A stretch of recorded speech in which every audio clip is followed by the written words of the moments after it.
Start. Hello hello friends, Unboring Academy स्वागत है आपका।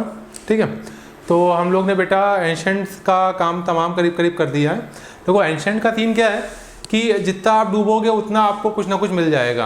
अब आप ये समझ लो कि एक एक टॉपिक के ऊपर पूरी साल पढ़ाया जाता है अगर आप कोचिंग में जाओगे या ग्रेजुएशन वगैरह करोगे या पीजी करोगे, लेकिन हमको उतना ही देखना है जितना हमारा काम निकल जाए। दूसरा एक वर्ड होता है कॉस्ट बेनिफिट एनालिसिस, तो उतना ही हमको ध्यान देना है जिससे हमारा जितना टाइम हम तैयारी में अपना लगाएं और हमारे क्वेश्चन सॉल्व हो जाएं। उसी पर्पज से हम लोग पढ़ाई भी कर रहे हैं। ठीक है, ठीक है। तो इसमें जो है नेक्स्ट पीरियड जो अब आपका चलने जा रहा है, ये गुप्ता पीरियड का 319 से 540 एडी तक, इसको ये कहते हैं स्वर्णिम काल कहते हैं। गुप्ता पीरियड को स्वर्णिम काल कहते हैं। उसका रीज़न क्या है? स्वर्णिम काल इसलिए कहते हैं क्योंकि इस टाइम पे बहुत ज़्यादा पीसफुल हिसाब किताब था। फॉरेन अटैकर्स वगैरह नहीं आए थे। Indian culture, Indian art, Indian literature, हर फील्ड में जो है उस टाइम का जो साम्राज्य था उसने ग्रोथ किया। That was the reason why the Gupta period are called the golden period of the history of the ancient history. ठीक है, चलो वर्ड बाय वर्ड अब देखना शुरू करते हैं कि क्या है। इस वीडियो से आपको फ़ायदा ये मिलेगा, देखो फ़ायदे और नुकसान की बात हर जगह चलती है। ठीक है, तो इस वीडियो से आपको फ़ायदा ये मिलेगा कि अगर आप ये वीडियो देख लोगे तो आपको कोई किताब वगैरह नहीं पढ़नी पड़ेगी। ठीक है, 90% केस ही है। वैसे नॉलेज के लिए तो आप बहुत कुछ पढ़ सकते हो। ठीक है, गुप्ता डायनेस्टी के ऊपर आप एक बार नज़र डाल लो। ठीक है, थोड़ा बहुत टाइम का क्रोनोलॉजी का हिसाब किताब हमको पता होना चाहिए। सबसे पहले चंद्रगुप्त था, समुद्रगुप्त था। समुद्रगुप्त बहुत फेमस माना जाता है। विक्रमादित्य चंद्रगुप्त, इसको सबसे ज़्यादा फेमस था ये Chandragupta 2, and during his rain like Gupta period सबसे ज़्यादा विकास किया है। कुमारगुप्ता था, स्कंदगुप्त था, इस तरीके से। इसके बाद जो क्या है ना, इसके बाद हुन्स का इन्वेजन चालू हो गया था।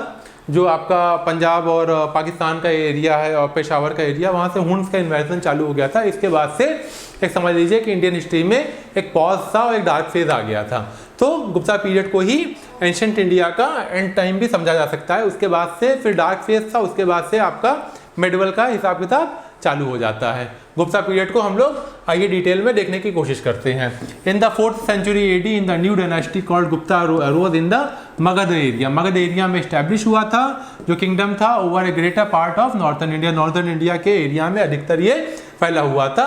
इनका रूल काफ़ी करीब 200 साल तक इस सल्तनत इस पीरियड में गुप्ता का जो डायनेस्टी था इन्होंने राजकाज अपना किया। ठीक है, this period refer to as the classical age. Classical age कहते हैं, जो अभी मैं थोड़ी देर पहले आपको बता चुका हूँ। चंद्रगुप्त के बारे में देख लेते हैं। He was the first ruler to assume the title Mahadhiraj. अच्छा, इन लोग का क्या था ना, बड़ा शौक था खुद को टाइटल वगैरह देते रहने का। ठीक है, ये भी क्वेश्चन अक्सर आ जाता है कि अच्छा दूसरी बात क्या है, गुप्ता के पीरियड में सोने के सिक्के पंच होना शुरू हो गए थे और गोल्डन कॉइन्स बहुत ढेर सारे स्टार्ट हो गए थे आना। ठीक है, इससे पहले सोने के सिक्कों का उतना ज़्यादा प्रचलन नहीं था। ठीक है, he started the Gupta era. Chandragupta 1 ने गुप्ता एरा का स्टार्ट किया। 319 से 334 तक इनका कार्यकाज चला। Chandragupta 2 was able to establish his authority over Magadha and Prayag और साकेत के एरिया में।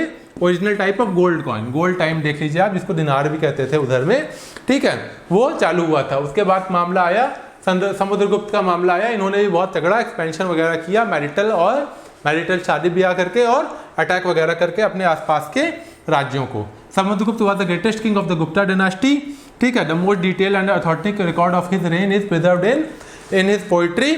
हरिसेन नाम का एक पोएट है जिसने एक प्रयाग प्रशस्ति नाम का एक रचना किया है, पिलर के ऊपर वो रचना है। इसमें समुद्रगुप्त के बारे में, इनके काल के बारे में बहुत ज़्यादा डिटेल में आप समझ सकते हो, देख सकते हो। अच्छा, ये भी क्वेश्चन पूछ सकते हैं कि प्रयाग प्रशस्ति पे कौन से राजा के बारे का वर्णन हुआ है? तो प्रयाग प्रशस्ति पे समुद्रगुप्त का वर्णन हुआ है। किसके द्वारा हुआ है? हरिसेन के द्वारा हुआ है। ठीक है, इसी तरीके के छोटी छोटी चीज़ों को हमको ध्यान देना है एग्जाम को निकालने के लिए। समुद्रगुप्त मिलिट्री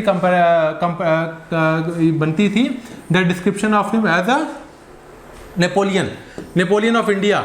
अब ये भी क्वेश्चन पूछ सकते हैं, नेपोलियन ऑफ इंडिया किसको कहा गया है? Napoleon of India, Napoleon Bonaparte जो फ्रांस का एक शासक था, एम्परर था। ठीक है, पहले मिलिट्री कमांडर था, फिर एम्परर बन गया था। ठीक है, तो इंडिया का नेपोलियन किसको कहा गया, तो इंडिया का नेपोलियन समुद्रगुप्त को कहा गया है। ठीक है, कविराज, किंग ऑफ पोएट। आप देखो, मैं थोड़ी देर पहले बताया था ना कि इनको टाइटल देने के बड़े शौक थे, कि अपने खुद को कई टाइटल दे देते थे। और कई बार क्या होता था कि जो इनके एरिया हिसाब जो इनके कोर्ट वगैरह में पोएट्स वगैरह बैठे रहते थे, वो भी इनके शान में इनको टाइटल वगैरह देते रहते थे, ताकि भाई आदमी खुश रहे, चाटुकारिता करते रहते थे, ताकि बेनिफिट होता रहे उनका भी, जो लोग इनके कार्य में कार्यकाल में काम करते थे। कविराज, किंग ऑफ पोएट भी कहते थे। परम भगवत, ये सारे जो हरे उसमें लिखे हैं ना, ये सारे इंपॉर्टेंट है। देखो, मैं तो पढ़ा के निकल जाऊंगा, लेकिन आपको ये चीज याद रखना है, क्योंकि इस तरीके के क्वेश्चन एग्जाम में आपको पूछ लेगा। सिंगल लाइन से क्वेश्चन आएगा, कैसे आएगा मैं बताता हूं। अश्वमेध पराक्रम किसको कहा गया है, किसको टाइटल मिला है? Demonstrated by the horse sacrifice coin. ठीक है, समुद्रगुप्त के टाइम पे ये हुआ है। विक्रम किसको कहा गया है? विक्रम कहा गया है समुद्रगुप्त को। ठीक है, इस तरीके के क्वेश्चन आपके सामने निश्चित तौर पे। और क्या क्वेश्चन बेटा आता है, यही सब क्वेश्चन पूछा ही जाता है। समुद्रगुप्त वाज वैष्णवाइट, विष्णु की पूजा करता था वो, और ज़्यादातर गुप्ता के जो रूलर्स थे वो विष्णु की ही पूजा करते हैं। विष्णु, लक्ष्मी, सरस्वती, इनकी ही पूजा ये लोग ज़्यादातर मानते थे और करते थे। बुद्धिज्म वगैरह से बहुत ज़्यादा ताल्लुक इनका नहीं था, दूरी रखते थे। बुद्धिज्म से हेटरेड नहीं था, लेकिन दूरी रखते थे। According to the Chinese writer Xuanzang का आपने सुना होगा, the king of Sri Lanka sent embassy to Samudragupta for his permission to build a monastery for Buddhist pilgrimage at Bodh Gaya. इनके टाइम पे जो श्रीलंका का राजा था, उसने कुछ दूत भी भेजे थे इस चीज़ की अनुमति पाने के लिए कि हम भैया बोध गया में एक मंदिर वगैरह बुद्धों का बनाना चाहते हैं। ठीक है, तो सवाल क्या पूछ सकता है, किस राजा के काल में जो है बुद्ध श्रीलंका ने मिशनरीज भेजे थे बोध गया में मंदिर बनाने की अनुमति के लिए? ठीक है, 4 ऑप्शन दे दिया, चंद्रगुप्त, समुद्रगुप्त और अलग अलग तरीके का ऑप्शन दे दिया। उसमें आपका आंसर हो जाएगा समुद्रगुप्त। ठीक है, चलिए आगे बढ़ते हैं। चंद्रगुप्त 2, विक्रमादित्य, इनको का टाइटल मिला क्या? विक्रमादित्य का। He is considered the most famous, most powerful king of Gupta dynasty. ठीक है, सबसे महान और सबसे शक्तिशाली ये थे। अकॉर्डिंग टू द देवी चंद्रगुप्ता, ये एक रचना का नाम है। देवी चंद्रगुप्त, आप सवाल क्या पूछ लेगा, देवी चंद्रगुप्त जो रचना है वो किसके ऊपर आधारित है? तो देवी चंद्रगुप्त जो रचना है वो विक्रमादित्य जो है, चंद्रगुप्त 2 जो है उनके ऊपर आधारित है। उसमें क्या है, उसमें इसमें जो है चंद्रगुप्त 2 के किस तरीके से इनको थ्रोन मिला, किस तरीके से इन्होंने लड़ाई वगैरह करके राजकाज को हासिल किया, इसकी कहानी है। किसमें? देवी चंद्रगुप्त में। देवी चंद्रगुप्त में ये बताया गया है कि समुद्रगुप्त का जो राज था वो रामगुप्त को मिला था, लेकिन रामगुप्त बहुत ज़्यादा जो है शक्तिशाली नहीं था। और रामगुप्त की एक और इम्पोर्टेंस है, he was the only Gupta ruler to issue copper coin. सिर्फ और सिर्फ एक ऐसा गुप्ता का राजा, गुप्त साम्राज्य का राजा जिसने कॉपर के कॉइन को इशू किया, वो था, क्या नाम है आपका? रामगुप्ता। ठीक है, रामगुप्ता वाज अ कोवर्ड, कमजोर शासक था, और उसने क्या किया, सरेंडर कर दिया अपनी रानी को शका इन्वेडर्स, शका जो हमलावर थे, उनके सामने जब उनके ऊपर लड़ाई हुई, उन्होंने हमला किया, तो उसने कहा कि भैया हमारी रानी को ले जाओ।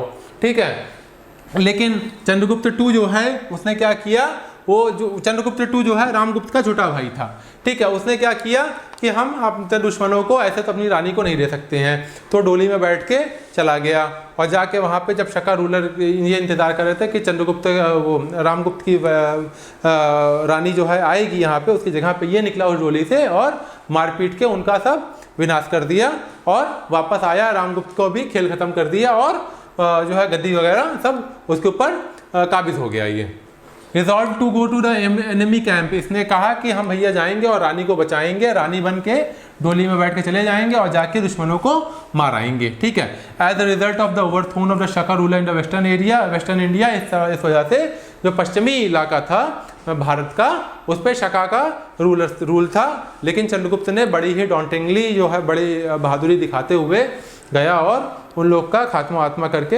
ये आ गया था। ठीक है,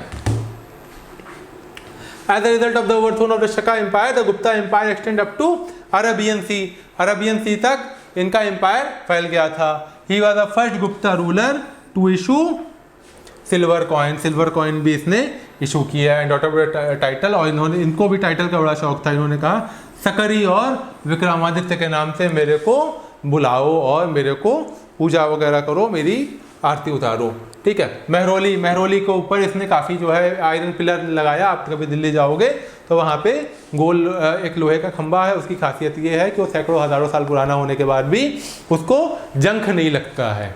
it is rust free iron, that is a miracle, one of the biggest miracle of the ancient India कि कितना ज़्यादा काबिल जो है उधर उस टाइम के कारीगर थे। अभी तो आप कोई भी लोहे की खिड़की ले आओ और 15 दिन में उसको जंग लग जाता है, लेकिन वो कई सौ साल पुराना लोहे का स्तंभ है, लेकिन उसमें जंग वगैरह नहीं लगता है, ठीक है। ये सब रीज़न है कि गुप्ता काल को स्वर्णिम काल कहते हैं, क्योंकि आर्ट, आर्किटेक्चर, लिटरेचर, पीस, हर चीज़ में अपलिफ्टमेंट हुआ, बेहतरी हुई, समाज में शांति की स्थापना हुई, ठीक है। नवरत्न थे चंद्रगुप्त के राज में, नवरत्न थे। नवरत्न जो है बढ़िया आदमी इसने इकट्ठा कर रखे थे अपने दरबार में। उसमें कालिदास का नाम तो आपने सुना ही होगा, तो ऐसा हो ही नहीं सकता कि कालिदास को आप नहीं जानते हैं। उनका बहुत बड़ा, उनकी तमाम रचना है, ऋतुकुमार, मेघदूतम, कुमार संभवा, ठीक है। आगे आप पढ़ लेना। अमरीश जो था ग्रामर पे काम किया। धन्वंतरी जो थे ये साइंस के ऊपर काम करते थे, मेडिसिन का काम करते थे। ब्राह्मीर पंच तत्व का सिद्धांत, ठीक है। वरुचि, ठीक है। वर्तका, एक कॉमेंट ऑन अष्टाध्यायी किसने लिखी थी? पाणिनि ने लिखी थी। घटकर्णा ये भी इसमें थे। तो ये इनके ऐसे शंकु 9 रत्न थे इनके टाइम पे जो गुप्ता पीरियड में काम कर रहे थे, ठीक है। बहरहाल it was Chandragupta time that Chinese pilgrim Fahien जो था वो भी इन्हीं के टाइम पे इंडिया में आया था भारत को घूमने के लिए। फाहियन जो है इंपॉर्टेंट है, क्वेश्चन का पूछ लेगा कि फाहियन किस राजा के टाइम पे आया था भारत राज्य को घूमने के लिए, भारत देश को घूमने के लिए? तो वो है चंद्रगुप्त II, जिनका नाम विक्रमादित्य भी था, ठीक है, जिन्होंने अपने बड़ा भाई रामगुप्त को हटा के गद्दी को लिया था। उनके टाइम पे फाहियन आए थे। उनके बाद कुमारगुप्ता आया चंद्रगुप्त II के बाद, वह सक्सीडेड बाय कुमारगुप्ता, ठीक है। और कुमारगुप्ता ने ही नालंदा यूनिवर्सिटी की, देखिए कितने बड़ी स्थापनाएं गुप्ता पीरियड में हुई है। इस वजह से सीधे तौर पे अगर क्वेश्चन आता है तो पीसीएस वगैरह में तो सीधे क्वेश्चन पूछ लेते हैं कि गुप्ता पीरियड को स्वर्णिम काल क्यों कहते हैं। तो ये सारी चीजें आप बता सकते हो, मेंस का भी आंसर यहाँ से लिख सकते हो कि भैया सोने के सिक्के थे, चांदी के सिक्के इशू हुए, कॉपर के सिक्के इशू हुए, ठीक है। ऐसा पिलर स्थापित किया जिसमें जंग नहीं लगता था, ठीक है। नालंदा यूनिवर्सिटी की स्थापना गुप्ता पीरियड में हुई है, ठीक है, सेंटर ऑफ लर्निंग निकला।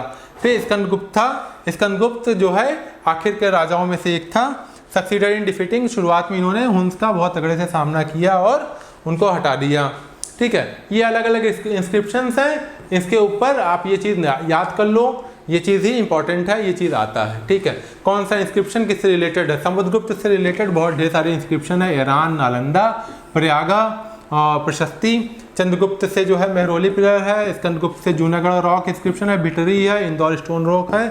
और बुद्धगुप्त से पहाड़पुर कॉपर प्लेट है। इसमें क्या क्या चीज़ दिया हुआ है ये आप रट्टा मार लो, इसमें ज़रा समझने की जरूरत नहीं है, आपको याद कर लो और जाके वहाँ पे आप इसको इम्प्लीमेंट कर दो।